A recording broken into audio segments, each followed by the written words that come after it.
So the first thing you think about when you're studying Greece is where in the world is Greece located? Well, if we take a look at this map right here, we see that Greece is over here in Europe. So we live right here in North America. This is the United States. And Greece is right across the Atlantic Ocean over in Europe. And it's a chain of a bunch of islands.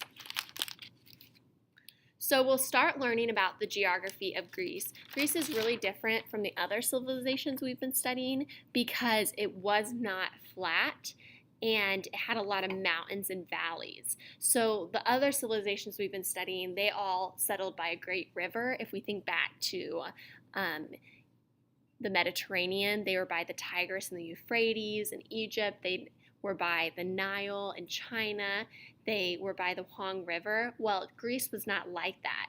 So they kind of had to decide other ways to have access to water, and they also didn't have fertile land. So people couldn't really farm there. So they had to find other ways to make a living and make money. So Greece is in Europe. If you take a closer look here, we'll see that this is the main body of Greece. And then right off here, we have a bunch of islands. And this is Crete, which we'll look at a little later. A land tied to the sea. So Greece is at a crossroads of many other cultures, and this really influenced how the Greek people lived. Because it was right off the coast of the Mediterranean, they were close to Europe, or they were in Europe, they were close to Asia, they were close to Africa, so they had a lot of different influences. Its long coastline and had a long coastline and had really excellent harbors. They had some great sailors and traders. This is kind of the way they made their living and became really successful. If we take a look at this photo right here, we'll see a view of the Mediterranean from Greece, and you'll see some of these islands. So not all of them are obviously well inhabited, and especially in ancient Greece, not a lot of people lived. Some islands were definitely more populated than others. So because Greece was divided up, because of the mountains, you can have these huge cities, so with all these mountains, so they were divided up in regions, and you had kind of small independent communities in these regions.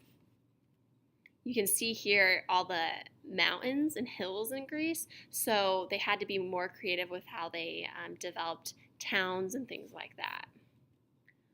One of the great parts about Greece is they had such mild climate. So their winters weren't really cold, their summers weren't really hot, so they spent a lot of time outdoor.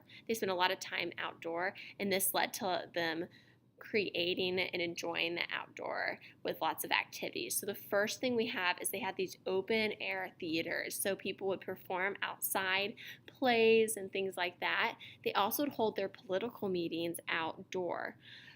Religious celebrations would be outside. Also, Greece is really well known for developing a lasting interest in sports and athletics. So we think back to the Olympics, this started in Greece. The last thing we're going to talk about is there are two early Greek civilizations, and the one we're going to talk about is the Minoan people. In about 2500 BC, they settled on this island right down here, Crete, and they inhabited this. The Minoan civilization was named after their king, Minos.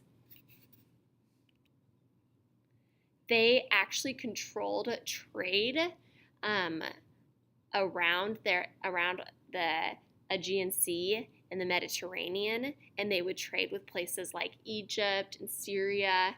They were very good at sailing and at trading with all these other countries. So the Minoan civilization would trade things like food grown on their island, or they had a really wonderful pottery that they were known for and other crafts that were made by artisans on the island. By about 1600 BC, the Minoans actually patrolled and protected the kingdom from invaders. They were such good sailors that they controlled a lot of the Aegean Sea and helped keep invaders out. So they would sail in ships that looked something like this. Historians aren't sure what happened to the Minoan civilization. They know it started to grow weak, and they are assuming something like an earthquake could have happened, or that people could have moved back to the mainland because this was an island. So we learned about the Minoan people. This is the first of the two early Greek civilizations. You're going to read about the Minoans in your textbook, but you're also going to learn about the Mycenae, which is the second of the two early Greek civilizations.